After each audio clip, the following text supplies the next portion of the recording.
Bien, ahora vamos a estudiar un poco acerca de la resolución de problemas, fundamentalmente de Alan Schwefel, pero vamos a tocar algunos otros autores para ver cómo ha sido el tratamiento a este tema de la resolución de problemas. Entonces empezamos definiendo acerca de qué es un problema matemático.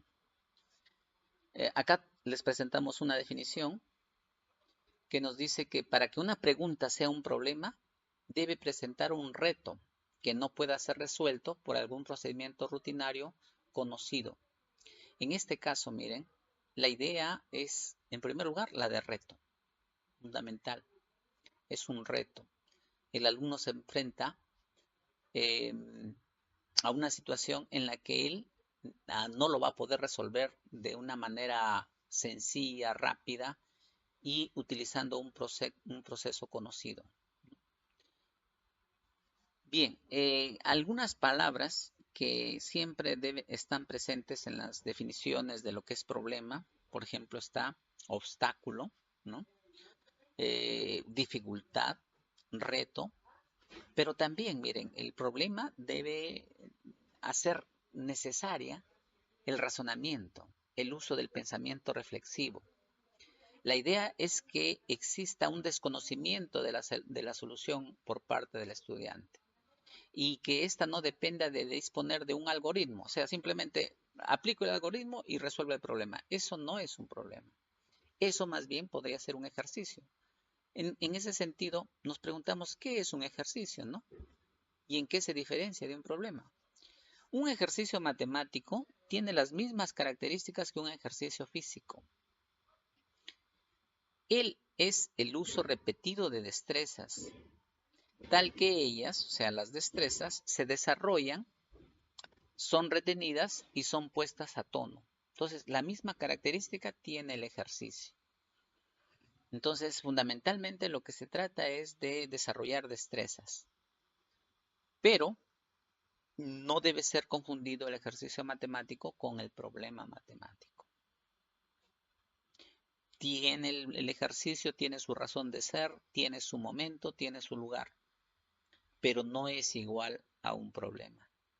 Y nosotros debemos dejar de cometer el error de enfrentar a nuestros estudiantes a ejercicios en una evaluación, por ejemplo, en lugar de enfrentarlos a la solución o resolución de problemas.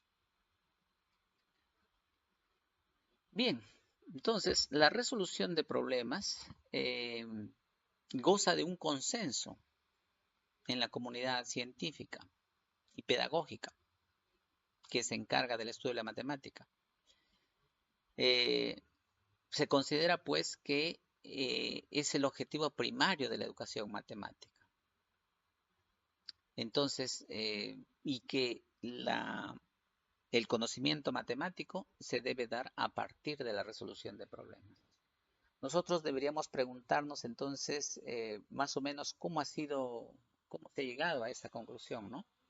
Hay algunos matemáticos que a continuación vamos a presentar que justamente han abonado en este caso, ¿no? En primer lugar tenemos a Paul Halmos, que en 1980 nos decía que la resolución de problemas es el corazón de las matemáticas.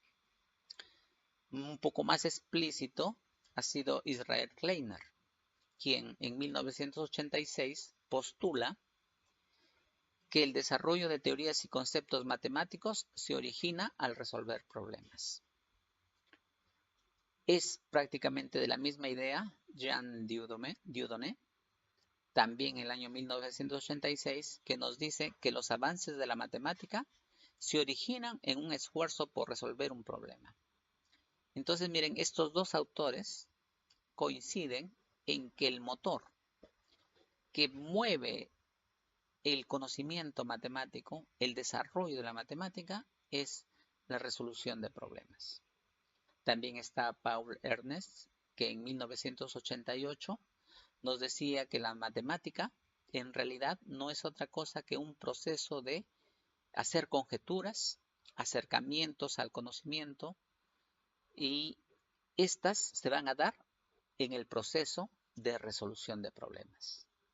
Finalmente, Abigail Thomson, en 1992, nos dice que la enseñanza de la matemática debe realizarse en actividades con sentido, o sea, que hagan sentido para el estudiante y que éstas tengan su origen a partir de situaciones problemáticas.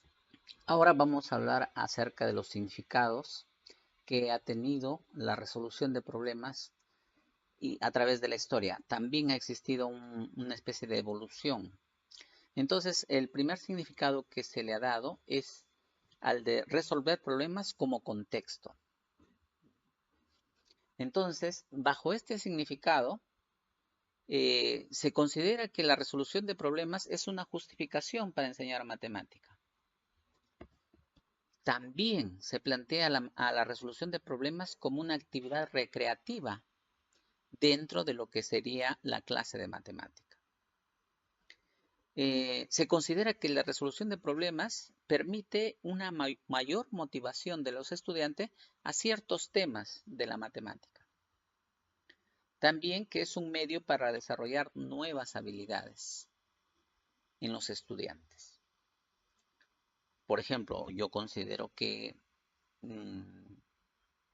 cuando nosotros enseñamos a los estudiantes, por ejemplo, la definición de procesos, de elementos, de objetos, estos se convierten en habilidades que lo pueden aplicar en otras áreas, ¿no? Otro aspecto también importante que se le da a la resolución de problemas bajo este significado de contexto es que la resolución de problemas se define como una práctica de la matemática. También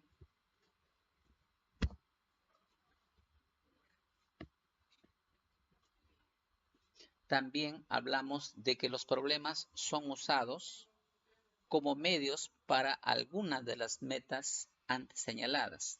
¿Esto qué significa?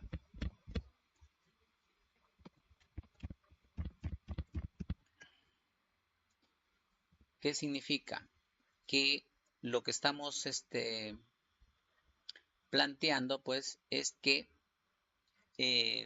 la resolución de problemas es un medio. ¿Para qué? Para que el alumno practique el conocimiento matemático, para que se motive acerca del conocimiento matemático, para que también se divierta, para que se recree haciendo matemática. Luego pasamos a otro significado que se dio más adelante, a resolver problemas como habilidad. Y en este aspecto, pues, la idea que se tiene es de que la resolución de problemas es una de las tantas habilidades que deben ser enseñadas en el currículo. Se piensa que resolver problemas no rutinarios es la característica de una persona que tiene una habilidad de nivel superior. También, bajo este significado, se plantea que un contenido de la matemática misma es justamente las técnicas de resolución de problemas. Finalmente, hemos pasado a este significado que nos dice que la resolución de problemas es la forma de hacer matemática. Bajo este sentido, entonces, la matemática realmente consiste en llevar a cabo la solución de problemas. Los estudiantes tienen que adquirir el sentido de la matemática como una actividad. Entonces, la idea es que para los estudiantes la matemática realmente va a tener significado, va a tener una razón de ser cuando él lleve a cabo la actividad de resolución de problemas. Finalmente, nos plantea que las experiencias con la matemática deben ser consistentes con la forma en que la matemática se ha desarrollado. ¿Esto qué significa? Y tiene mucho que ver con la idea de Schoenfeld, ¿no?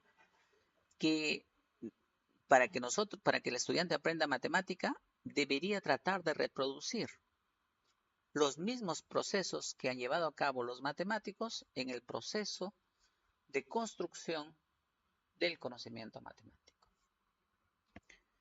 Bien, ahora sí vamos a pasar a estudiar un poco a Polya.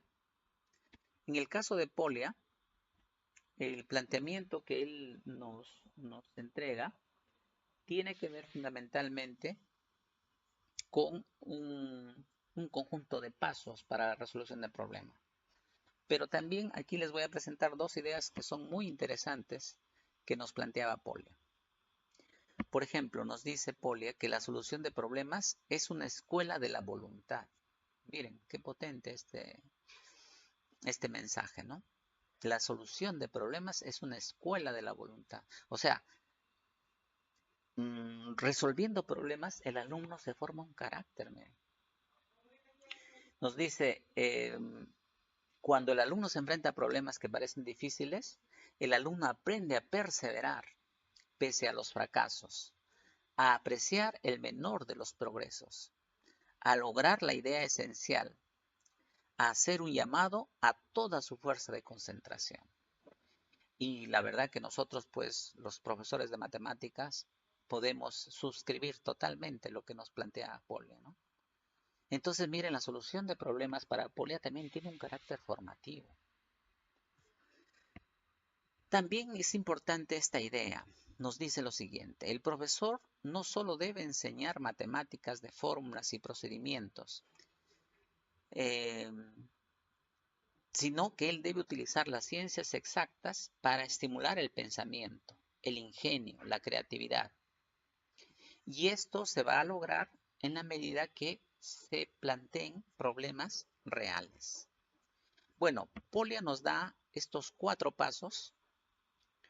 En primer lugar está la comprensión del problema, luego la elaboración de un plan, la ejecución de ese plan y por último la mirada hacia atrás, que viene a ser la retrospectiva, ¿no?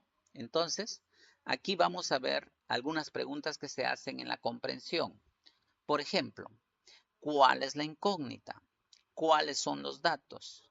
¿Cuál es la condición del problema? En la planificación, el estudiante trata de ver algunos problemas que sean similares al que se está enfrentando. También de expresar este problema en una forma más sencilla, más comprensible por él. Y también acá se pregunta cómo utilizo los datos. Luego viene el tema de la ejecución. ¿Cómo inicio? ¿Cuáles son los primeros pasos que tengo que dar? También acá se pregunta si ya ha resuelto un problema similar al que se está enfrentando. Finalmente, en la retrospectiva, el estudiante se preguntará si puede verificar sus resultados, si puede llegar a generalizarlos y también si a partir de ese problema puede plantear nuevos problemas.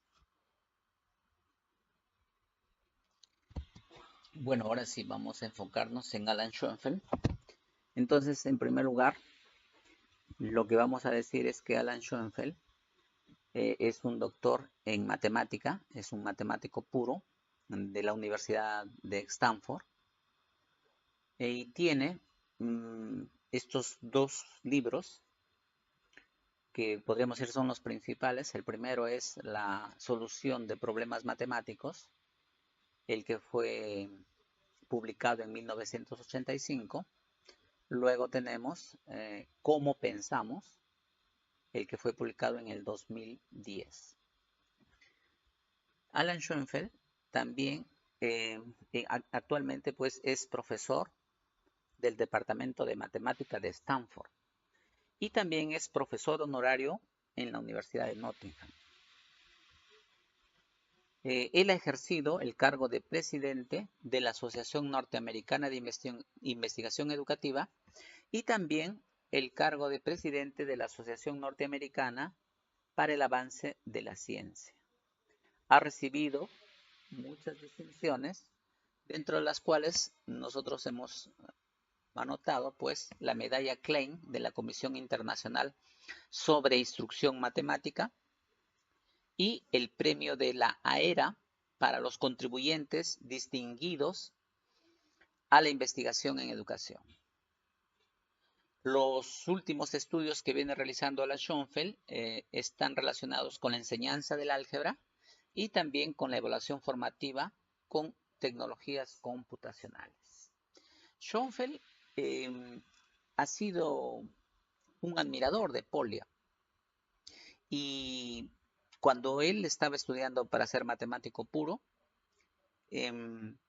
llegó a leer pues, el libro de Polya y él consideraba que si alguien le hubiera dicho que existían estos procesos para resolver problemas, de repente él le hubiera ayudado mucho. Pero al mismo tiempo también fue crítico de Polya. Entonces él nos decía lo siguiente, que las estrategias planteadas por Polya son insuficientes. Sostiene que la resolución de problemas es un proceso más complejo y también que involucra a más elementos. Incluso que estos elementos son de carácter emocional, psicológico, sociocultural.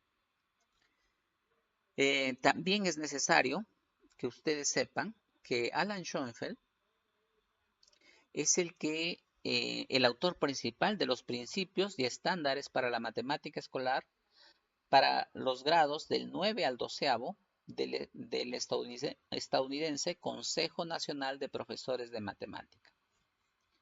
Miren, entonces, lo que podemos ver de Schoenfeld es que es una persona que no solamente se ha limitado bueno, en una forma sesuda, ¿no? Dar sus planteamientos, sino que también esto los ha llevado a la práctica y ha utilizado el proceso científico, el método científico para validar sus ideas.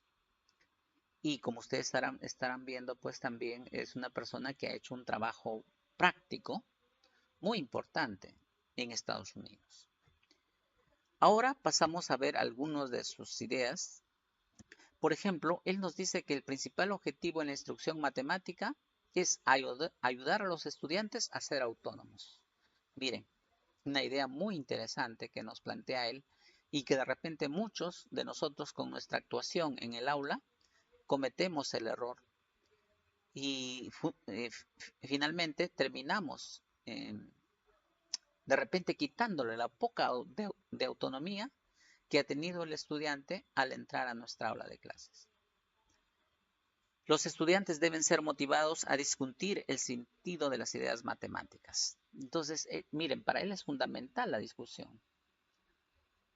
Y el profesor debe promover la discusión. Entonces, no pueden haber pues profesores muditos ni alumnos muditos en la clase de matemática.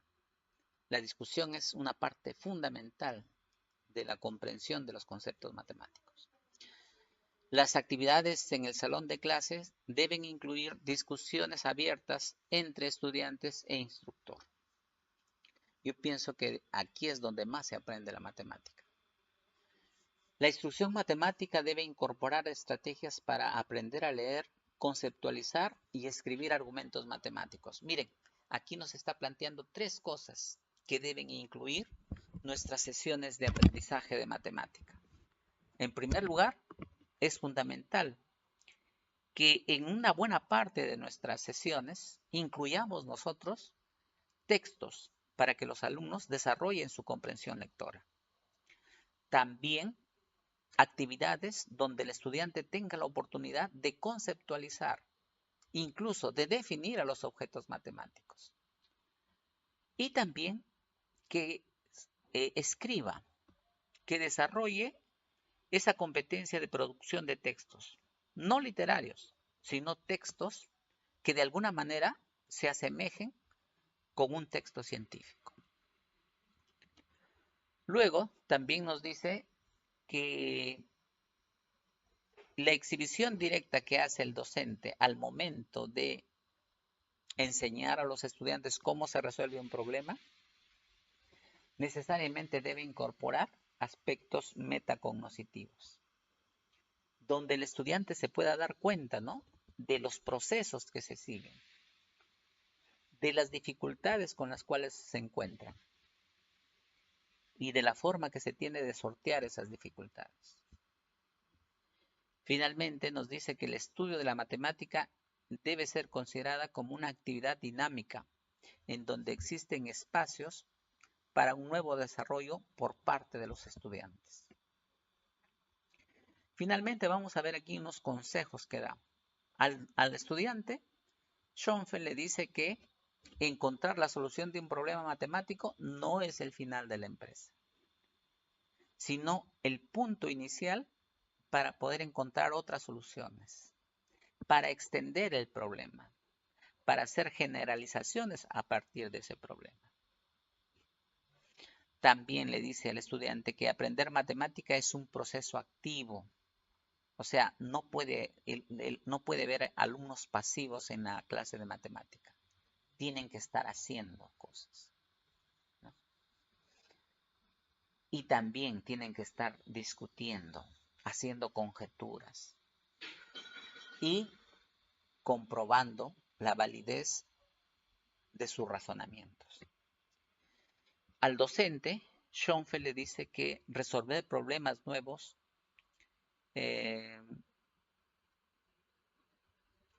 se deben dar con la finalidad, o sea, el docente acá se debe enfrentar a problemas nuevos, miren, en clase. Y esto debe hacerlo con la finalidad de tomar decisiones durante el proceso de resolver problemas. De tal manera que el estudiante lo observe y también discuta en esta toma de decisiones, donde se elige un camino, donde se elige una estrategia, donde se elige un método o un algoritmo para intentar llegar a la solución. Entonces, miren, Schoenfeld es de la idea de que el docente no debe ir con problemas de los que ya conozca su resultado, de los que ya sepa cómo llegar a él. Y esto es tremendo porque ustedes ahorita pónganse en el lugar del profesor, que dirían ustedes es como ponerse la soga al cuello, ¿no? La posibilidad de quedar en ridículo frente a sus alumnos. Entonces esto requiere mucho coraje intelectual, mucha confianza en la capacidad de uno. Pero esto es lo que nos plantea Schoenfeld y de lo que yo estoy totalmente de acuerdo. Entonces, por eso es que yo he dicho, ¿no? Bajo este nuevo enfoque, ustedes se darán cuenta que estamos viendo una teoría que es parte del enfoque del área de matemática, ¿no? Y yo he dicho siempre, ¿no? Que bajo este nuevo enfoque, el profesor tiene que tener un conocimiento amplio y profundo. Amplio porque debe saber todas las extensiones, debe saber todas las conexiones que tiene el conocimiento matemático, y profundo porque al interior de la matemática misma él debe tener un conocimiento muy elevado. Entonces,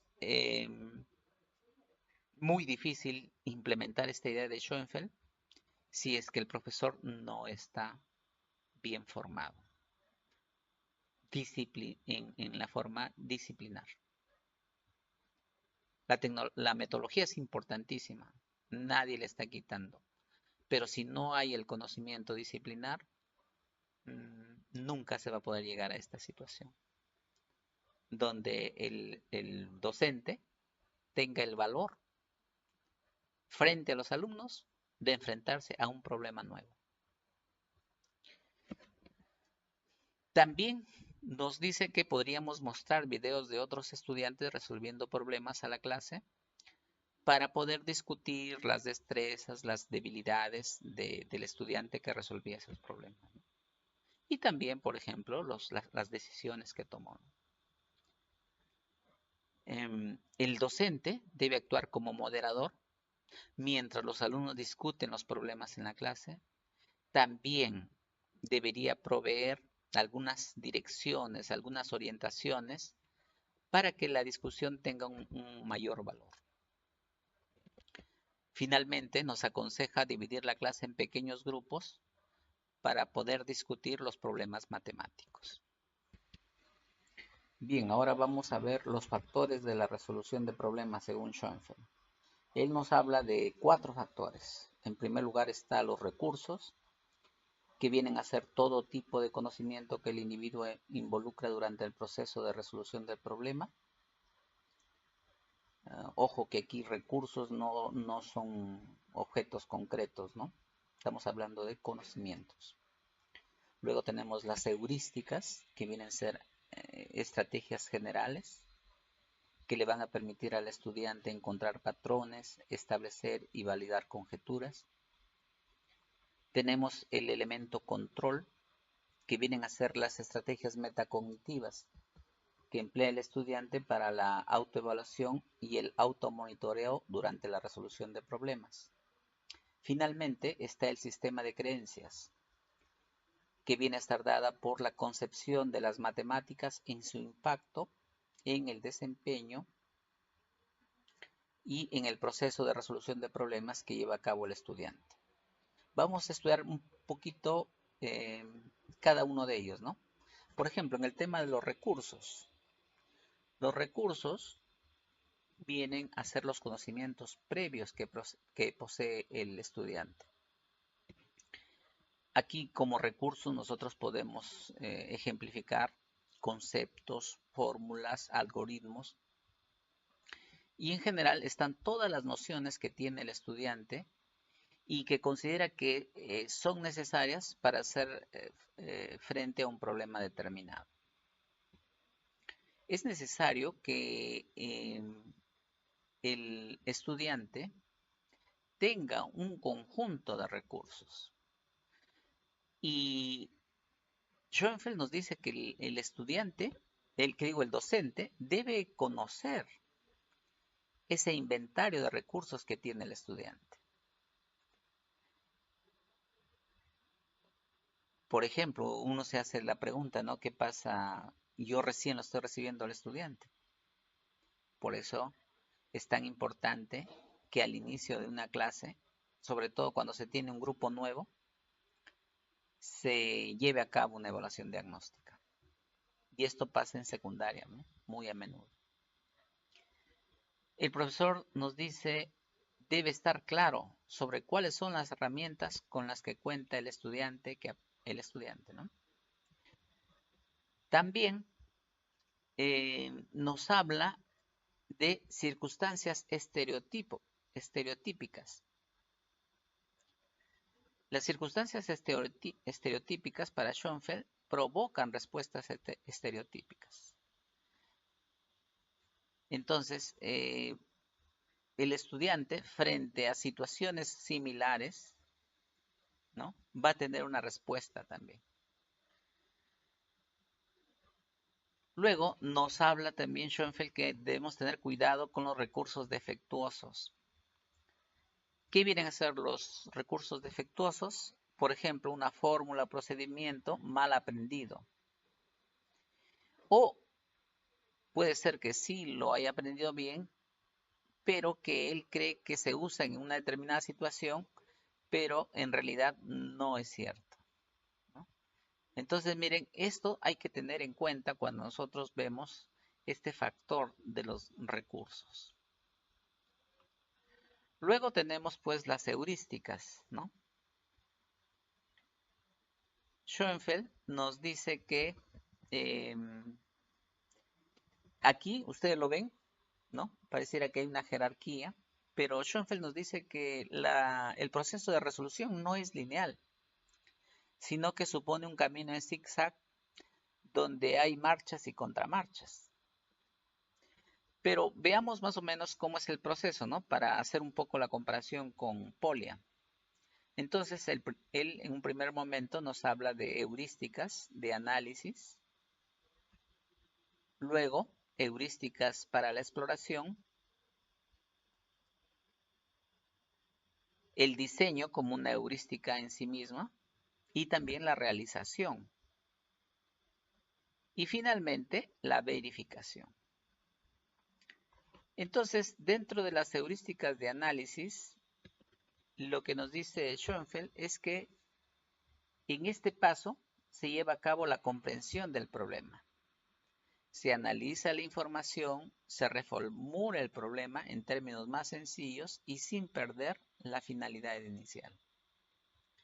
En la exploración, lo que nos dice Schoenfeld que esta permite controlar el proceso de resolución de problemas, porque acá es donde se crea un plan, se identifica la forma como se va a proceder y también se identifican aquellos cálculos, aquellos procedimientos que se tiene que llegar a plantear, ¿no? A desarrollar.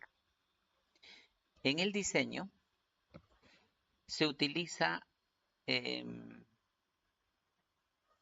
cuando se presentan dificultades a la hora de resolver el problema y no se tiene un plan claro que pueda llevar a cabo a la solución en forma directa.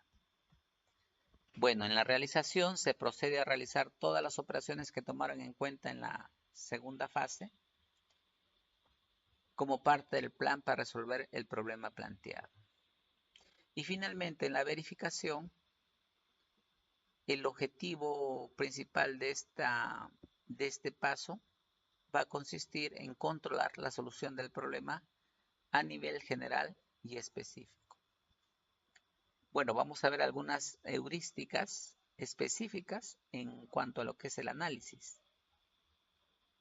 En este caso, por ejemplo, tenemos realizar una figura o diagrama en caso de que esto sea posible. También examinar casos especiales por medio de valores especiales que sirvan para ejemplificar el problema. Explorar casos límites para probar las diferentes posibilidades o verificar si existe algún algoritmo inductivo en dicho problema. Finalmente, simplificar el problema a partir de la formulación de problemas para mejorar el raciocinio. Entonces, estas serían las heurísticas específicas del nivel de análisis. Ahora vamos a pasar a las heurísticas específicas de la exploración.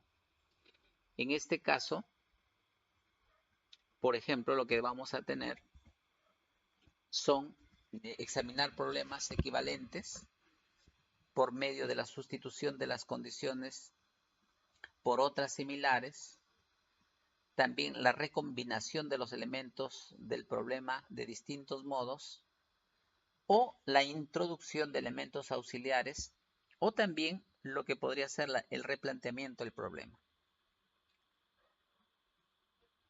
Acá también el estudiante puede examinar problemas ligeramente modificados por medio de la elección de subobjetivos que permitan pues satisfacer condiciones parciales, ¿no? También se puede descomponer el problema en casos y estudiar caso por caso. Finalmente, examinar problemas ampliamente modificados por medio de la construcción de problemas análogos, de repente con menos variables. Podemos también mantener fija una de las variables para poder determinar cuál es el efecto, ¿no?, dentro del problema cuando nosotros la mantenemos fija. O de repente donde la sacamos del problema. También explorar casos límites o utilizar otros problemas que tengan parecida forma, que tengan datos parecidos o también donde puedan existir conclusiones parecidas.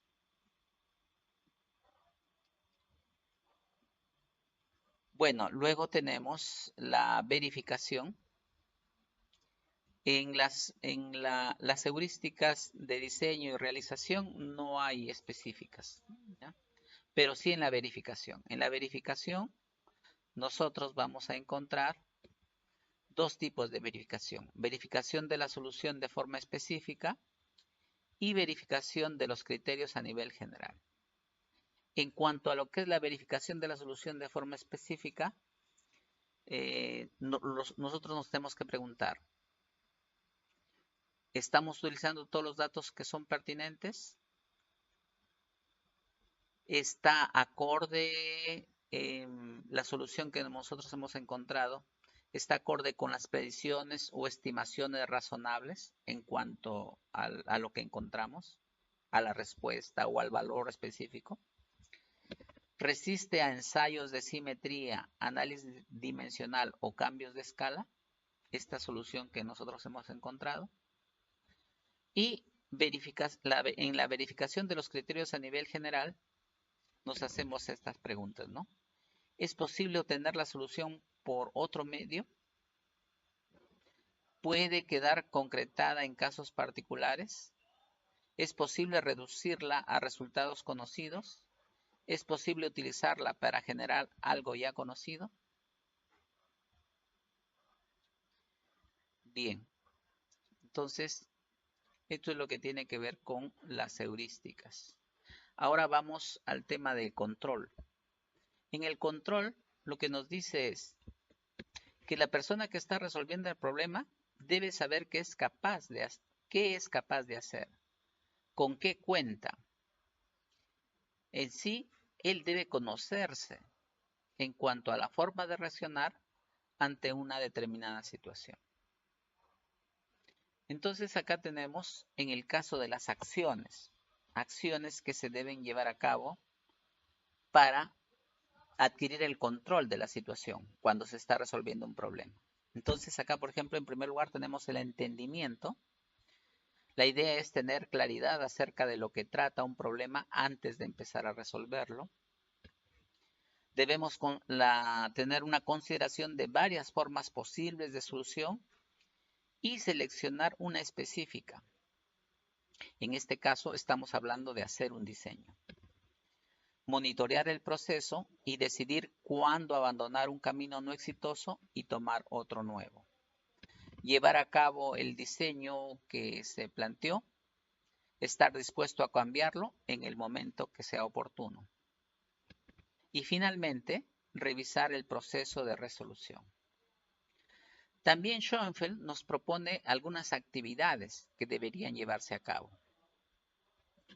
Por ejemplo, tenemos escoger una estrategia que sabe que no va a llevar a buen término y ver en qué momento se decide que esa no lleva a ninguna parte y se opta por otra. Bueno, acá de repente hablar un poco de la idea que tenía Polya, ¿no? Que nos decía que la enseñanza de la matemática debemos entenderlo también como un arte. Y aquí estamos hablando de un arte escénico, miren, donde el profesor adrede toma un camino que él sabe que no le va a llevar a la respuesta, pero lo hace para que el estudiante pueda experimentar de una forma fidedigna la experiencia que tiene un matemático cuando trata de resolver un problema. También nos plantea que si se resuelve un problema tipo, como nosotros lo conocemos, ¿no? Acá nos habla del problema como modelo. De todas maneras, se debe discutir las soluciones con el grupo, ¿no? Cómo se llegó a ellas, si la solución es la correcta. Se debe llevar a cabo entonces una actividad de discusión. El docente debe hacer preguntas orientadoras y evaluar métodos sugeridos por los estudiantes. Nos dice Schoenfeld que se deben resolver problemas en pequeños grupos en donde exista un clima colaborativo, ¿no? Finalmente, nos pide que también como actividad tomemos videos de la resolución de problemas. Bueno, y esto es un trabajo que se podría hacer en forma remota, ¿no? Hacer que el alumno se grabe mientras trata de resolver un problema.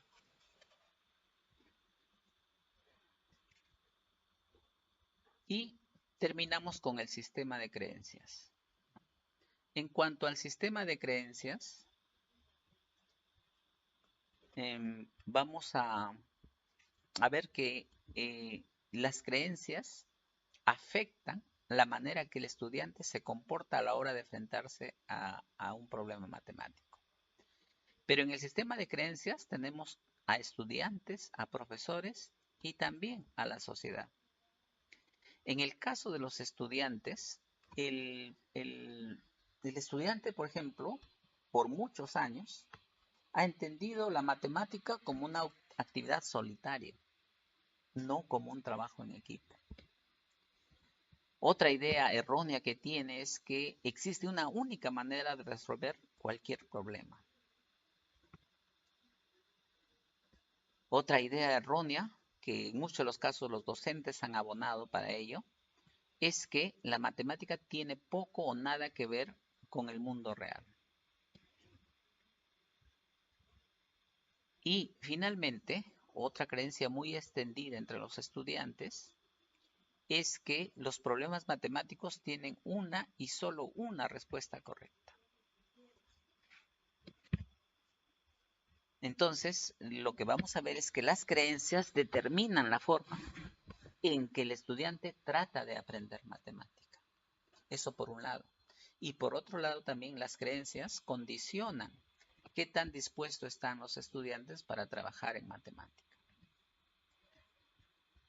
Ahora, en cuanto a las creencias de los profesores, que nosotros sabemos que son muchas y la mayor parte de ellas erróneas, ¿no? Nos dice que estas creencias están condicionadas por la forma en que ellos mismos les enseñaron, también cómo ellos aprendieron la matemática, en el colegio o en la institución de formación. Finalmente tenemos las creencias de la sociedad. Por ejemplo, hay sociedades que consideran que un concepto matemático se puede adquirir espontáneamente. Si la sociedad considera esto como una verdad, entonces nos dirá que no hay necesidad de tomar mucho tiempo la matemática. Dentro del currículo, por ejemplo, se propondrá que la matemática tenga una cantidad de horas pequeña, ¿no? Esto pasa, por ejemplo, en Estados Unidos. Pero en los países asiáticos sucede totalmente lo contrario. En estos países se considera que con esfuerzo se puede llegar a construir y aprender un concepto. Por lo tanto, aquí en estos países, que generalmente son los asiáticos, se asigna una mayor cantidad de horas para lo que es el área de matemática. Entonces, lo que nos dice acá Schoenfeld es que la sociedad decide qué es posible, qué es lo que quiere y qué se debe aprender, y también cómo se debe enseñar.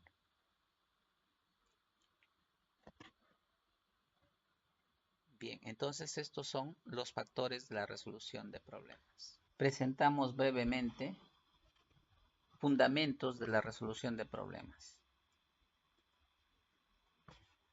En toda clase de matemática donde se esté aplicando el enfoque de resolución de problemas, debemos tener nosotros en cuenta que el estudiante debe problematizar, es decir, formular preguntas y también formas de responder a las preguntas que puede hacer el docente o también sus compañeros. El estudiante también debe estar en condiciones de usar diferentes tipos de representaciones. El estudiante debe plantear conjeturas y también formas de sustentar estas conjeturas.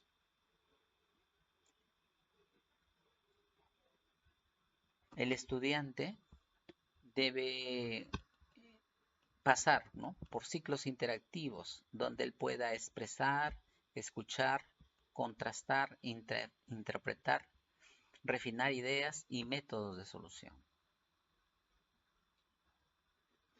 Finalmente, el estudiante debe estar en capacidad de comunicar los resultados de su trabajo. Ahora damos algunas recomendaciones que debe tener en cuenta el docente al momento de aplicar el enfoque, ¿no?, de resolución de problemas. Por ejemplo, acá nos planteamos de que se debe estimular la discusión.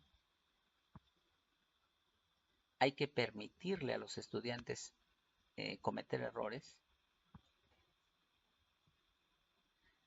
darle suficiente tiempo para que puedan comprender el problema, prestar atención a las sugerencias y opiniones de los estudiantes,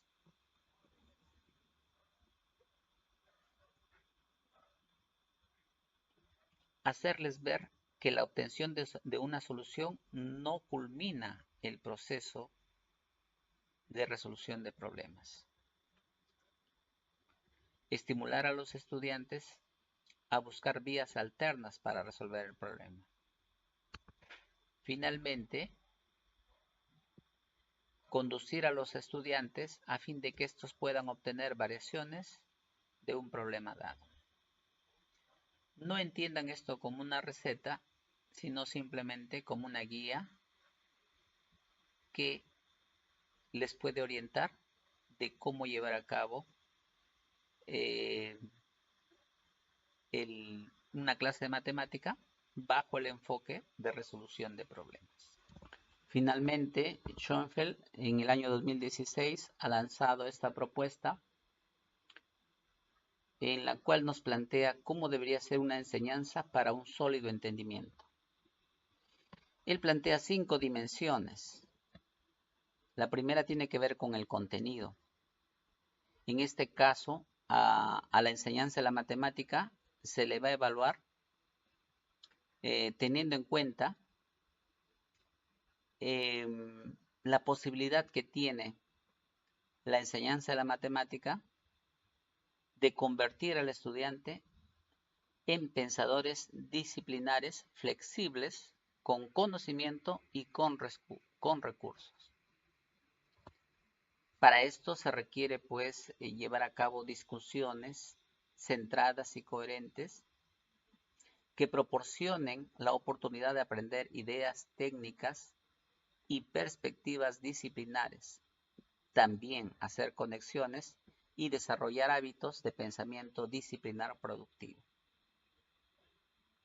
En cuanto a lo que es la demanda cognitiva, Schoenfeld nos dice que vendría a ser el grado en el cual los estudiantes tienen la oportunidad de confrontar y entender importantes ideas disciplinares y su uso. En la dimensión acceso equitativo al contenido, Schoenfeld nos dice que es el grado en el cual las estructuras de la actividad invitan y apoyan la participación activa de todos los estudiantes. En la dimensión disponibilidad, dominio e identidad, Schoenfeld nos dice que es el grado en que los estudiantes tienen la oportunidad de generar y compartir ideas, tanto en actividades plenarias como en equipos pequeños. También vendría a ser el grado en el que se fomentan sus contribuciones, de que éstas son reconocidas y apoyadas como parte de la actividad regular del aula. Finalmente, en la dimensión evaluación formativa, Schoenfeld nos dice que es el grado en el que las actividades en el aula propician un pensamiento del estudiante y en el que las interacciones subsecuentes que se dan entre los estudiantes responden a dicho pensamiento.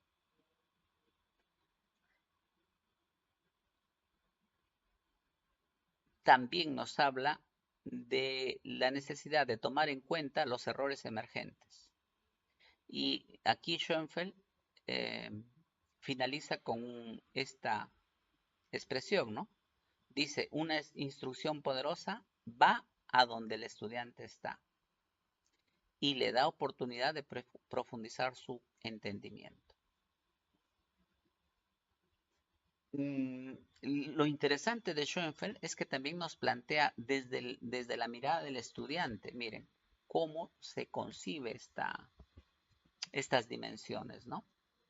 Por ejemplo, en cuanto a la dimensión de contenido, el estudiante se preguntará, ¿cuál es la idea principal de esta lección? ¿Y cómo se relaciona esta idea principal con mis conocimientos previos? En la demanda cognitiva, el estudiante se pregunta, ¿cuánto tiempo voy a pensar y entender las cosas? ¿Qué sucede cuando me estanco? ¿Me invitan a explicar las cosas o solo a responder? O sea, ¿se estimula o no la reflexión? En lo que se refiere al acceso equitativo al contenido, el estudiante se preguntará, ¿voy a participar en un aprendizaje matemático significativo? ¿Puedo esconderme o ser ignorado? Acá se da el caso, pues, de aquellos estudiantes que cuando nosotros lanzamos una pregunta, miran para otro lado, ¿no? Esperando, pues, a que no las interroguemos directamente a ellos. Entonces, también aquí el estudiante se pregunta de qué manera me voy a involucrar en esta actividad que va a hacer el docente. En cuanto a la disponibilidad, dominio e identidad, el estudiante se preguntará qué oportunidades tengo de explicar mis ideas que tengo acerca de este conocimiento matemático que estamos discutiendo de repente. De qué manera mis ideas son consideradas por el profesor, por el grupo. Y finalmente, en cuanto a la evaluación formativa, el estudiante se pregunta cómo incluyen mis contribuciones en las discusiones en el aula. Y finalmente, la instrucción responde a mis ideas y me ayuda a pensar con más profundidad. Schoenfeld termina planteándonos una rúbrica con las mismas dimensiones en donde lo que podríamos ser, ¿no?, un evaluador va a tener en cuenta estas preguntas, ¿no? En lo que se refiere al conocimiento matemático. ¿Qué tan preciso, coherente y bien justificado es el contenido matemático? En cuanto a la demanda cognitiva, ¿en qué grado se apoya a los estudiantes para tratar con los conceptos matemáticos y entenderlos? En cuanto al acceso al contenido matemático, ¿en qué grado el profesor apoya un acceso al contenido para todos los estudiantes? En lo que se refiere a la disponibilidad, autoridad e identidad, ¿en qué grado son los estudiantes la fuente de ideas y de su discusión? ¿Cómo se entienden las contribuciones de los estudiantes? Y finalmente, en lo que es el uso de la evaluación formativa, ¿en qué grado surge el pensamiento matemático? ¿En qué grado se abunda en las ideas del estudiante? ¿Cuándo son valiosas o se atienden a los errores? Sobre esto nosotros tenemos tres posibilidades, ¿no? La primera, que tendría una puntuación de 0, luego tenemos 1 y posteriormente 2. Y ustedes acaban a ver, por ejemplo, en el caso de la 2, cuando se pregunta qué tan preciso, coherente y bien justificado es el contenido matemático, lo que el docente, el evaluador, estará viendo, ¿no?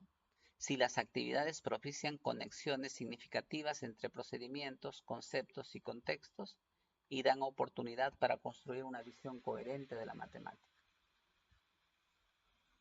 En cuanto al uso de la evaluación, por ejemplo, por citar dos ejemplos nada más, el profesor solicita que el estudiante especifique sus razonamientos y la instrucción posterior responde a tal razonamiento con actividades productivas o atendiendo los errores que están surgiendo en el estudiante.